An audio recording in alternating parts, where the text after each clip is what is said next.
Bonjour, nous nous retrouvons pour le chapitre 31.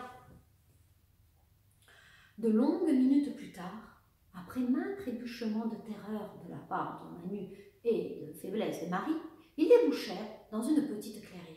« C'est là, bredouilla Manu. »« Où ça ?» gronda Marie, qui avait beau écarquiller les yeux, ne voyait rien. Puis une voix sourde les interpella. « Hé Manu, c'est toi ?»« Oui, bredouilla ce dernier. « C'est bon, entre !» fit la voix qui semblait venir de nulle part, et, dans un grincement, quelque chose s'ouvrit dans le sol, à leurs pieds. Une maigre lueur leur dessina l'entrée de ce qui semblait être un souterrain. Manu s'engagea résolument dans l'escalier de bois et de terre qui descendait de 2 bons mètres dans le sol. Marie, la bouche sèche, les pommes moites, assura sa prise sur son poignard et le suivit à son ombre. Pendant quelques secondes, ils suivirent un boyau dans une relative obscurité. Puis, Manu repoussa une épaisse porte en planche mal équarrie et ils débouchèrent dans une petite salle faiblement éclairée par 2 lampes tempête. Pourtant, le changement brusque de luminosité les fit cligner des yeux et Marie, éblouie, ne distingua plus rien. Sa blessure lui vrilla encore plus violemment le crâne. Elle n'entendit que lointainement des exclamations étonnées et horrifiées des hommes qui se trouvaient là. Lentement, ses jambes mollirent, et bien qu'elle luttât de toutes ses forces, elle se sentit glisser irrémédiablement sur le sol en terre battue, tandis qu'elle tombait de plus en plus profondément dans un trou noir. Comme dans un rêve lointain, elle perçut des éclats de voix sourdes. Elle sentit des mains rudes, la désarmer, puis des exclamations de surprise mêlées d'éclats de rire. « Hé, c'est une fille! Manu, tu t'es fait avoir par une fille !» Puis, elle sombra plus profondément encore dans l'inconscience en appelant Sven dans un murmure. Lentement, par paliers, Marie revenait à elle.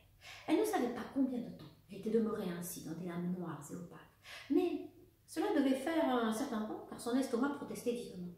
Tout un côté de sa tête la brûlait sourdement. Instinctivement, elle tâtonna du bout des doigts vers la douleur qui la lancinait. Avec un peu de surprise, elle rencontra l'épaisseur d'un pansement. Et quelque part, cela la rasséréna. Allons, les gens qui se donnaient la peine de soigner leurs prisonniers ne pouvaient être totalement mauvais. Lentement, elle ouvrait les yeux. Elle se trouvait allongée sur une sorte de lit, au matelas dur. Cependant, on avait pris la précaution de la recouvrir d'une épaisse couverture. Du regard, elle explora la petite pièce où elle se tenait. C'était une sorte de chambre minuscule, aux murs sombres, contre lesquels était poussé un autre grabat comme celui sur lequel elle était allongée. La lueur vacillante d'une simple bougie posée sur une étagère éclairait chichement la pièce. Marie inspecta rapidement l'endroit. D'un simple coup d'œil, elle était seule. Elle constata cela avec un indicible soulagement. En effet, elle ne se sentait pas encore apte à affronter, pour l'instant, un interrogatoire quelconque. Elle repoussa la lourde couverture, réalisant qu'on lui avait enlevé son pull, ainsi que ses chaussures et ses chaussettes. Elle haussa les épaules, frissonnant dans son mince marcel de coton blanc. Au vu de l'odeur doucerâtre et de l'humidité pénétrante, elle savait se trouver dans une des parties du souterrain où elle était entrée de longues heures auparavant. Elle se sentait faible, moulue, la tête un peu lourde. Pourtant, elle posa résolument ses pieds nus sur le sol de terre battue. La tête bourdonnante, elle se mit néanmoins debout, chancelante. Elle prit de longues inspirations, ferma les yeux et laissa lentement le malaise se dissiper. Instinctivement, elle posa une main sur son ventre, discrètement rond, qu'elle massa doucement. Une inquiétude presque folle commença à monter en elle, telle une vague furieuse. Son bébé? Comment le bébé avait-il pu prendre les événements de la nuit, en particulier la chute du haut de Gulliver? Sous ses mains fébriles et moites d'appréhension, elle sentit un mouvement rapide, comme si le fœtus, tiré brusquement de son sommeil par la pression exercée par les mains de Marie, sursautait et se tournait en protestant. Une joie violente l'inonda. Elle dut se mordre les lèvres afin de ne pas sangloter de bonheur. Son bébé allait bien. Le soulagement qui l'envahit était tel qu'elle trouva presque la situation où elle était, blessée et affaiblie, seule et prisonnière d'un groupe d'hommes dont elle ne savait rien, peu dramatique. Avisant sur l'étagère où reposait la bougie une cuvette emplie d'eau, elle se bassina longuement la figure, lavant le sang. Puis, prenant un peigne édenté, elle entreprit de se recoiffer devant un morceau ébréché de miroir accroché au-dessus de l'étagère. La tâche était rude, Sa longue chevelure était tout emmêlée de feuilles et de terre, et collée par le sang. Enfin, au bout de longues minutes de patience, elle retrouva un semblant d'éclat. Elle se contempla avec une moue de satisfaction. Le résultat n'était peut-être pas parfait, mais avec son teint blafard, ses immenses yeux bleu marine creusés par la fatigue et le pansement qui lui mangeait toute la tempe droite, elle ne pouvait guère faire mieux côté séduction. « Il faudra que je compte sur mon charme naturel, afin d'amadouer ces grosses brutes, songea-t-elle en essayant de se donner du courage. « Ah, Sven, si tu me voyais, on dirait la réincarnation de Calamity Jane, murmura-t-elle en lançant un dernier regard à son reflet. Elle prit une profonde inspiration et se dirigea vers l'unique ouverture de la pièce, une vague porte fermée par une tenture de couleur indéfinie. Elle la souleva précautionneusement et aperçut, dans la vague lueur de la bougie, un court boyau creusé dans la terre, à l'extrémité duquel une autre tenture grise masquait une pièce plus brillamment éclairée, d'où provenaient de rudes éclats de voix. Une boule d'appréhension se forma dans sa gorge. Pourtant, elle marcha résolument vers la lumière qui sourdait sous l'épais tissu. Elle l'écarta de quelques centimètres, de manière suffisante pour jeter un rapide coup d'œil sans être remarquée. Cette deuxième salle, relativement vaste, devait servir de pièce à vivre, pensa-t-elle. Réunis autour d'une longue table entourée de bancs, 5 ou 6 hommes bavardaient en fumant un tabac gris qui voilait la pièce de lourdes volutes. L'un de ces hommes était le fameux Manu qu'elle avait blessé et contraint de la mener ici même. Apparemment, il semblait discuter âprement de son cas. À elle, Marie, défendant la théorie qu'elle était une espionne nazie. Le sang de Marie ne fit qu'un tour. Sans plus réfléchir, elle repoussa le rideau et pénétra dans la salle en s'exclamant « Eh bien, si les nazis en étaient réduits à se servir d'espions comme moi, ben on n'aurait plus aucun souci à se faire sur cette guerre. Elle serait finie demain. » Les hommes, interloqués, la dévisagèrent, béats de stupéfaction. « Alors, expliquez-vous, pourquoi vous traîniez en pleine nuit dans cette forêt ?» questionna l'un d'entre eux. « Ouais, pourquoi aussi ton club s'appelle Teufel? C'est étrange, non? Pourquoi pas Médor, comme tout le monde ?» ricana Manu, son regard chargé de haine. « Et quoi? La forêt à tout le monde? Puis je peux encore appeler mon chien comme je veux, non mais je rêve !» s'exclama Marie avec feu. Puis, sentant ses jambes molles se ramollir, elle s'écroula sur un tabouret, faisant entre ses dents. « Non mais dans mon état, vous êtes dingues les gars! Debout !» rugit Manu, l'œil mauvais. « Laisse-la !» fit mollement un homme entre deux âges qui n'avait encore rien dit. Mais Manu, mal remis de son humiliation, comptait bien à présent qu'il la tenait à sa merci de lui faire payer. Et cher, d'autant plus qu'à présent, il pouvait à loisir la regarder. Lui paraît petite, menue, presque frêle, dans son pantalon trop large, et ses seins hauts et fermes, soulignés presque indiscrètement par son tricot moulant, l'attirait comme un aimant. Elle lui parut un peu trop désirable. Une fille comme ça, fallait la mater, lui montrer ce que c'était un homme. D'un bond, il fut sur elle, la tirant brutalement par le bras, lui donna un violent coup de pied au tabouret qui valdingua plus loin. « Debout, personne ne t'a dit de t'asseoir !» gronda-t-il, la serrant si fort que ses jointures blanchirent. Marie releva la tête. « Pauvre crétin, à part frapper les filles et leur tirer dessus, qu'est-ce que tu sais faire d'autre dans la vie ?» le défia-t-elle, cachant sa peur, ne voulant pas faiblir devant ces hommes. Jamais. Elle garderait la tête haute, elle serait forte. Elle faisait abstraction de la douleur de son bras gauche, certaine d'avoir un bel hématome, mais peu lui importait, il ne ferait pas le plaisir de gémir. Elle braqua plutôt son regard aussi acéré qu'une lame dans le sien. « Salope, tu vas voir ce que je sais faire !» gronda Manu, la face convulsée de rage, en lui palpant rudement un sein d'une main maladroite et violente. Marie, prise de nausée, dégoûtée, endolorie, se débattit comme une furie. Elle se jeta contre lui. Elle le mordit rageusement au visage, qu'il avait imprudemment baissé vers elle. Il hurla de surprise ou de douleur et la repoussa dans un réflexe brusque. Elle tomba, quelque part, un sourire narquois sur les lèvres et le goût métallique du sang dans sa bouche. Manu, sa main sur sa joue, vociférait comme un cochon égorgé. « Ça va, Manu, t'as eu ce que tu méritais !» s'exclama l'un des hommes. « Eh les gars, je crois que c'est le chef qui rentre !» fit un autre homme en se levant. Puis, gagnant une ouverture, il en rabattit la tenture. Il cria « Hé Paul, c'est le chef ?»« Affirmatif !» répondit une voix plus haut. En effet, quelques minutes plus tard, toute une troupe d'hommes, fourbus et crottés, débouchèrent bruyamment dans la pièce qui parut tout à coup très petite.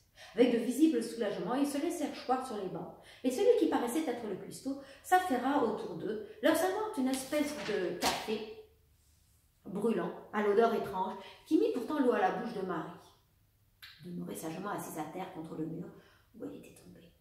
D'autres hommes continuaient à entrer. Au milieu de la petite salle enfumée, la confusion était grande. Marie songea qu'elle pouvait peut-être en profiter pour s'éclipser, mais elle se sentait tellement lasse. Finalement, elle se morigéna et se mit lentement debout, longeant le mur, pas à pas. Elle fut rapidement à la porte, mais au moment même où elle s'apprêtait à la franchir, une soline de poigne l'en empêcha. Un homme d'une quarantaine d'années, aux cheveux poivre et sel, à la silhouette trapue, lui en bloquait l'accès. « Qu'est-ce qui se passe ici ?» tonna-t-il. À ces mots, chacun se figea et le silence se fit. Manu, un mouchoir qu'il maintenait appliqué sur sa joue, s'écria « C'est elle, chef, c'est une espionne !» Une espionne. « Allons bon !» fit le chef, en propulsant Marie d'une bourrade au centre de la pièce où tous les regards se fixèrent, curieux et peu amicaux sur elle. Elle releva son fin visage, tiré de fatigue, et balbutia d'une petite voix. « Je ne suis pas une espionne !» Se sentait si fragile tout à coup, si désarmée, comme si tout son courage s'était dilué pour ne laisser place qu'à une immense lassitude. Une voix, rauque, à l'accent étrange, rude et guttural, résonna derrière elle. « Elle a raison, ce n'est pas une espionne. »« Pas une espionne? Tu ne sais même pas de quoi tu parles, Norvégien !» vociféra Manu, haineux, tout en avançant une main menaçante vers Marie. Il n'eut même pas le temps de terminer son geste que la haute silhouette de Sven s'interposait entre lui et la jeune fille, grondant sourdement, son regard vert plus glacé que jamais. « Touche-la encore une fois, que j'ai le prétexte de tuer. » De soulagement, Marie se sentit défaillir, tandis que des larmes de joie roulaient sur son visage, sans même qu'elle n'y prenne garde. Elle se rapprocha à Sven, tremblant de fatigue et de bonheur mêlé. Il la serra tendrement contre lui, lui releva doucement le menton, lui essuya délicatement ses larmes d'une main rude. « Chut, Marie, chut, tout va bien, je suis là. » Elle lui paraît tellement pâle que son cœur se serra. Pourtant, après 2 mois d'absence, elle lui sembla encore plus belle.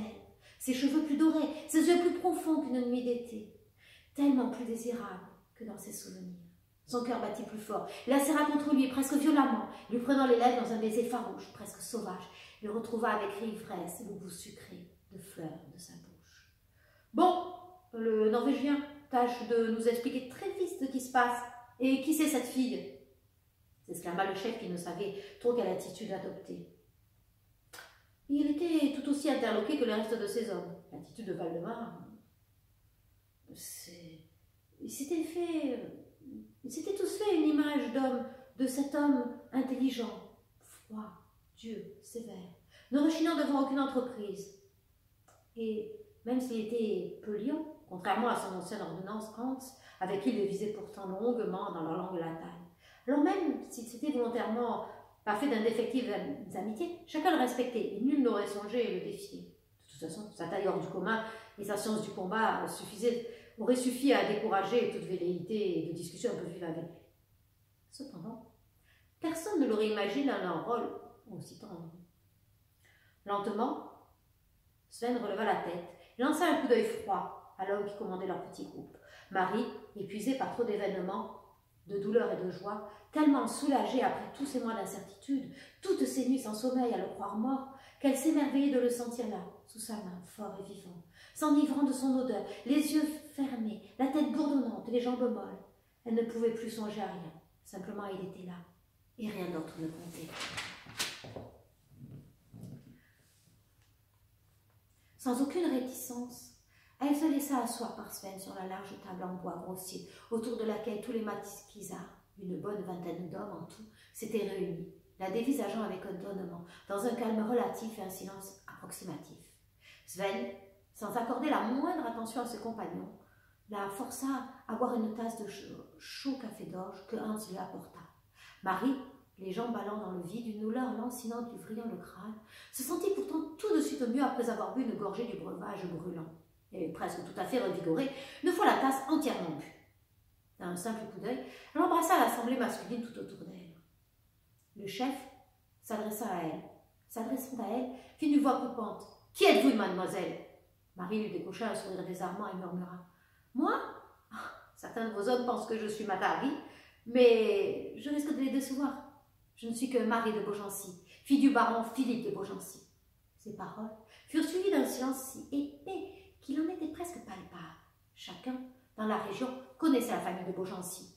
Chaque résistant savait que le baron avait rejoint Londres plus d'1 an auparavant afin de servir dans l'état-major du général de Gaulle.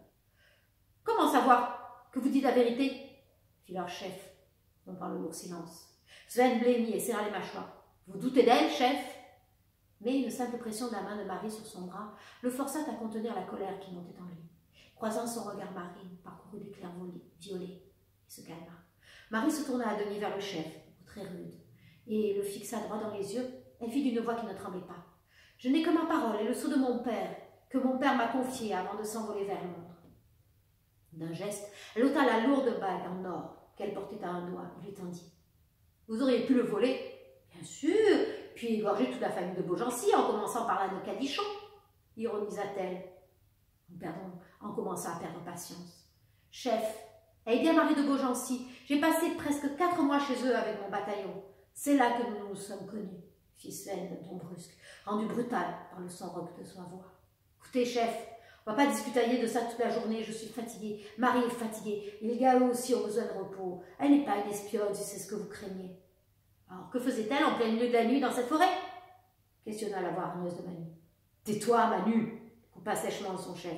« C'est moi qui pose des questions. » Puis, il ajouta en dévisageant Marie le regard qu'il avait très bleu, presque délavé.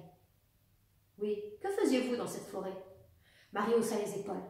« Ah ben l'affaire, je cherchais Sven dans une forêt, à 2 heures du matin, » fit le chef d'un air dubitatif. « Évidemment. C'est bien là que je viens de le trouver, non? Que vouliez-vous que je fasse? Ça fait presque 2 mois que je n'ai aucune nouvelle, que j'ignore s'il est mort ou vivant. Alors j'ai pris mon châle, j'ai sifflé mon chien et je suis partie en quête, parce que je n'en pouvais plus. Qu'est-ce que j'aurais pu faire? Aller à la commandanture et faire une demande en 3 exemplaires? Recherche commandant déserteur de bataillon de Panzer. » Marie tremblait de colère et de fatigue. Ses yeux lançaient des éclairs presque noirs d'exaspération. Lorsque tout à coup, toute sa physionomie se radoucit et un grand sourire illumina son visage pâle. « Oh, Sven, il bouge !» chuchota-t-elle et, prenant la large main du Norvégien, la posa tendrement sur son ventre un peu rond. Là, sous ses doigts rudes, il sentit des mouvements tenus. La vie était là, palpitante et fragile, contenue tout entière sous sa main. Une émotion intense se submergea et son regard, rivé dans celui de la frêle jeune fille, il fit simplement d'une voix sourde, emplie d'une immense tendresse. « Merci, Marie, merci. » Les maquisards les considérèrent d'un air abasourdi, sentant pourtant qu'ils assistaient à un moment rare, comme l'est une flamme au milieu des ténèbres. Le premier, le chef, rompit le charme en tout sautant brièvement. Sven, sans quitter Marie du regard, déclara de sa voix rauque à l'accent étrange. « Marie est enceinte de presque 6 mois. » Puis, il ajouta en levant brusquement la tête et dardant le feu glacial de ses yeux verts sur la petite assemblée. « Il y en a que ça dérange. » Et nous, rien ne nous dérange, puisque nous nous retrouvons pour le prochain chapitre.